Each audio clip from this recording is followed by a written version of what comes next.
The concept of काल चक्र and Rishabhdev भगवान।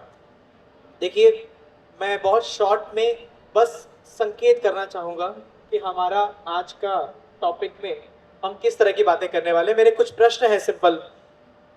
ये प्रश्न जरूर हमारे दिमाग में आते होंगे कि समय की शुरुआत कैसे हुई, या ये विश्व कितना पुराना है, या हम जो आज इंसान हैं और साइंस जो थ्योरी देता है कि बंदरों से हमारा विकास हुआ है, क्या सच में ऐसा था? आज का वर्तमान कैसा है और आज के बाद भविष्य कैसा होगा, ये प्रश्न उपस्थित हो सकते हैं। और क्या भविष्य में मोक्ष जैसी कोई अवधारणा है क्या? जिनागम में इसका कोई रेफरेंस या जिनागम में इसका कोई उत्तर हमें मिलेगा क्या? ऐसी बात यहाँ पे हो रही है। तो जैन दर्शन में तीन लोक की रचना का प्रारूप है, जहां तीन लोक या संसार हम जिसको कहते हैं, जो तीन भागों में विभाजित है, ऊर्ध्व मध्य अधो। काल जो है, चूंकि विषय काल चक्र से संबंधित है इसलिए काल की ही बात कर रहा हूं। काल जो है वो समय है, और समय सब जगह बदलता है, परिणमित होता है। ऐसा बिल्कुल नहीं है कि काल मात्र कुछ पर्टिकुलर स्थानों पर होता है, लेकिन फिर भी जिस काल चक्र की हम बात करते हैं उसका लेना देना समय से नहीं, समय के अनुसार होने वाली व्यवस्थाओं से है कि कौन से क्षेत्र में किस प्रकार की व्यवस्थाएं होती हैं। उस काल चक्र को देखें तो हमें पता चलता है कि भाई काल चक्र कहाँ परिवर्तित होता है, उसमें क्या होता है वो देखेंगे, लेकिन कहाँ परिवर्तित होता है कि जम्बू द्वीप के भरत क्षेत्र और ऐरावत क्षेत्रों में ही काल चक्र बदलने का प्रावधान है, जबकि विदेश क्षेत्र में तो एक जैसा काल रहता है। देवगुरु उत्तर गुरु भूमि में भोग भूमि रहती है, बाकी कर्म भूमि रहती है, और अलग अलग क्षेत्रों में अलग अलग भोग भूमियां होती हैं।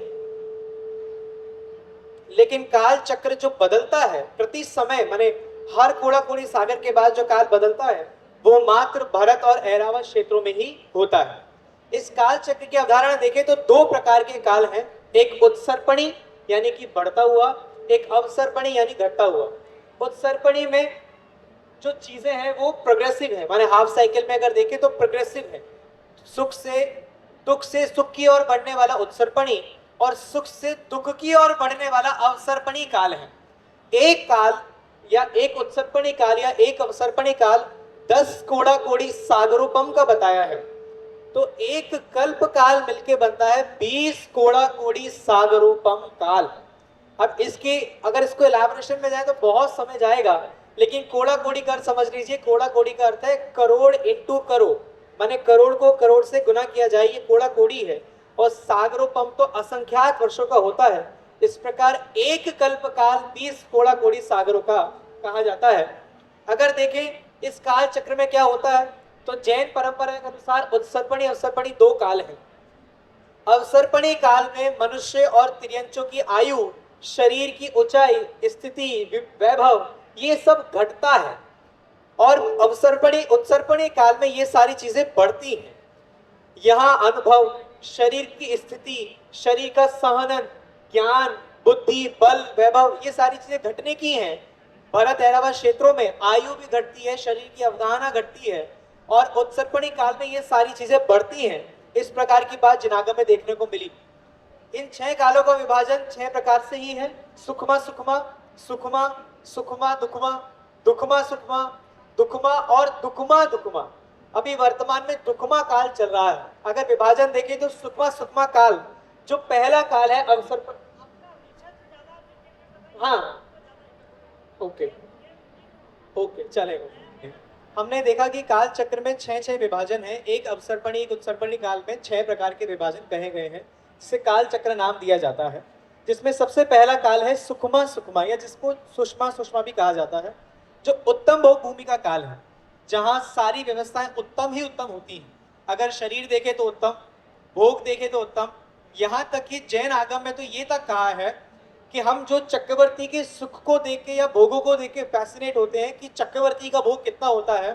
जैनागम में कहा कि चक्रवर्ती के भोग से अनंत गुना भोग भोग भूमि में होता है।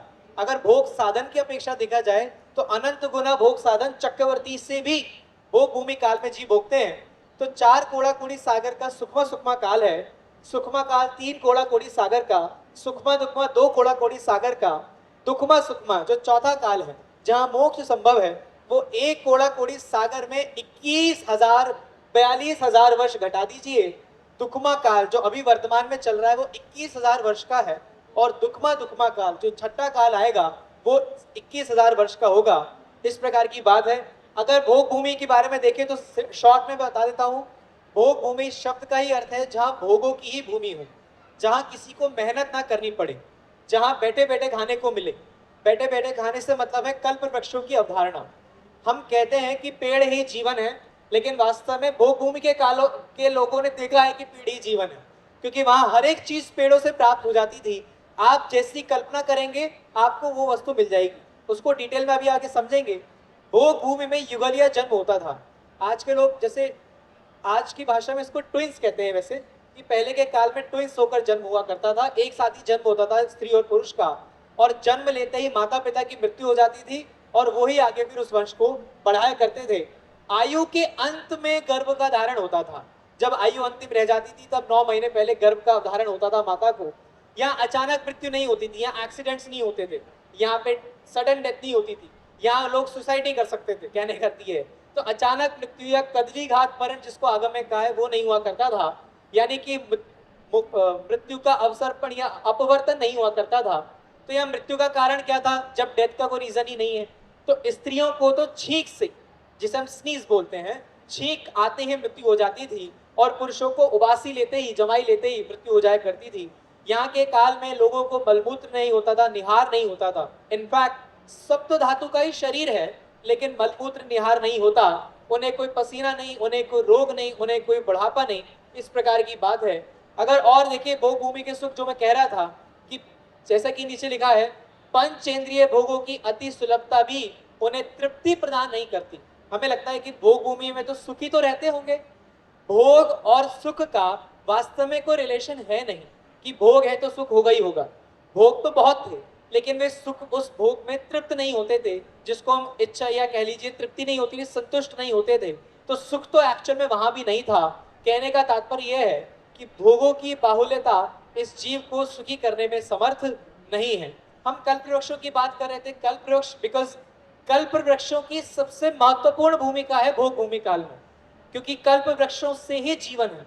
यदि आपको कुछ पीने के लिए चाहिए तो पानांग जाति का कल्प वृक्ष है। यदि आपको कुछ बजाने के लिए चाहिए, बैंड बाजा चाहिए, इंस्ट्रूमेंट चाहिए, तो तुरियांग जाति के कल्प वृक्ष हैं। यदि आपको आभूषण चाहिए, रत्न चाहिए पहनने के लिए, तो भूषणांग जाति के वृक्ष हैं। अगर पहनने के लिए वस्त्र चाहिए तो वस्त्रांग जाति के वृक्ष हैं। अगर भोजन चाहिए, खाने के लिए भोजन भी चाहिए, तो भोजनांग जाति के वृक्ष हैं। अगर रहने के लिए घर चाहिए तो आलयांग जाति के वृक्ष हैं। अगर रोशनी चाहिए तो दीपांग जाति के वृक्ष हैं। अगर सुनने के लिए या फिर स्वर्ण या बर्तन चाहिए तो भाजनांग जाति के वृक्ष हैं। मालाएं चाहिए तो मालांग जाति के वृक्ष हैं। पुष्प चाहिए तो मालांग जाति के वृक्ष हैं। और अगर ज्योति चाहिए तो आज जो सूर्य इतनी रोशनी देता है, उससे करोड़ गुना सूर्य रोशनी दे सके, ऐसे कल्प वृक्ष हुआ करते थे तेजांग जाति के। लेकिन तब भी उन लोगों को उसमें तृप्ति नहीं थी। अगर एक नजर में देखा जाए कि इस भोग भूमि में क्या क्या था, तो भूमि रचना में देखिए उत्तम भोग भूमि में 3 पल्योपम की आयु हुआ करती थी, 3 कोस की ऊंचाई, 256 हड्डियां तब भी शरीर में हुआ करती थी। और इस प्रकार से ये पूरा है कि शरीर की आभा भी अगर आप देखें तो सूर्य के समान आभा हुआ करती थी। उस समय के लोग डल नहीं हुआ करते थे, उस समय के लोग बहुत एडवांस थे, उस समय के लोगों में बहुत सारे सुख की बातें थी। लेकिन अब ट्विस्ट है, तृतीय काल के अंत में धीरे धीरे कल्प वृक्षों के फल देने की शक्ति घटने लगती है। अब युग का परिवर्तन होता है, भोग भूमि का काल समाप्त होता है और कर भूमि का काल प्रारंभ होने वाला होता है। अब लोगों को मेहनत करनी पड़ेगी, इस बात का डर सताने लगता है, क्योंकि कल्प वृक्षों की रोशनी, कल्प वृक्षों की शक्ति, सामर्थ्य देने की घटना घटने लगती है। समझ लीजिए कुछ ऐसी बात हुआ करती होगी, यदि हमने महल मांगा तो झोपड़ी मिल रही है, यदि हमने पकवान मांगे तो सूखी रोटी मिल रही है। तो शक्ति घट रही है, सामर्थ्य घट रही है कल्प वृक्षों की। तो इस संधि काल में बहुत परिवर्तन होते हैं, एक युग परिवर्तन का काल आता है। इसमें प्रजा तो भयभीत हो जाती है, चूंकि उन्हें पता नहीं है चेंजेस कैसे सडन। तो उस चेंजेस के लिए उन लोगों को कनेक्ट कराने के लिए, भोग भूमि से कर्म भूमि का ज्ञान कराने के लिए कुलकरों का जन्म होता है, जिन्हें हम कुलकर कहा करते हैं। 14 कुलकरों के नाम त्रिलोकसार आदि पुराण आदि ग्रंथों में मिलते हैं। ये कब हुआ करते हैं? जब तीसरे माने जो तीसरा जगन्य भोग भूमि का काल है, जब वो उसके पल्ले का 8वां भाग शेष रह जाता है, तब ये कुलकरों का जन्म होता है। 14 कुलकरों के नाम आप देख सकते हैं, प्रतिश्रुति, सन्मति, क्षेमंकर, क्षेमंदर और अंतिम कुलकर थे नाभि राय। माफ कीजिए, अंतिम कुलकर थे नाभि राय। अगर इनके कार्य पे देखा जाए, चूंकि इनका कार्य बहुत महत्वपूर्ण है, और मैं एक और बात कहना चाहता हूँ, हमें जो लगता है कि ऋषभ देव भगवान भारतीय संस्कृति के पुरोधा हैं, जो कि हैं, उन्होंने सारे ही काम, उन्होंने सारी ही कलाओं को रिवील किया, लोगों के सामने प्रस्तुत किया, लेकिन ये कार्य या फिर कहिए इस कार्य के लिए ऋषभ देव भगवान का जन्म नहीं हुआ था। वो प्रथम तीर्थंकर है, वो तीर्थ की स्थापना के लिए उन्होंने जन्म लिया। वो लोगों को अस्सी मसी कृषि, शिल्प, कला, वाणिज्य का ज्ञान कराया तो है उन्होंने, लेकिन इसके लिए उनका जन्म नहीं हुआ था। उनका जन्म तो तीर्थंकर बनकर 13वें गुणस्थान में समोषण में विराजमान होने के लिए उनका जन्म हुआ था। मैं एक छोटा सा एग्जांपल दे रहा हूँ कुलकरों का कैसा हुआ करता था। मान लीजिए अभी वर्तमान में आसमान में आपको एक बहुत बड़ा मेट्योर दिखाई दी, एक बहुत बड़ा ग्रह दिखाई दे, तो हम डर जाएंगे ऑब्वियसली कि ये क्या है। तो हमारे जो साइंटिस्ट है वो कहेंगे भैया ये ऐसी चीज है, इसको समझ लीजिए। तो कुलकरों ने वही किया, जिससे लोग डर रहे थे उसको लोगों ने समझाया।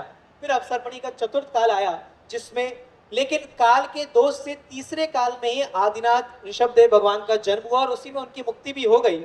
इस प्रकार की बात है।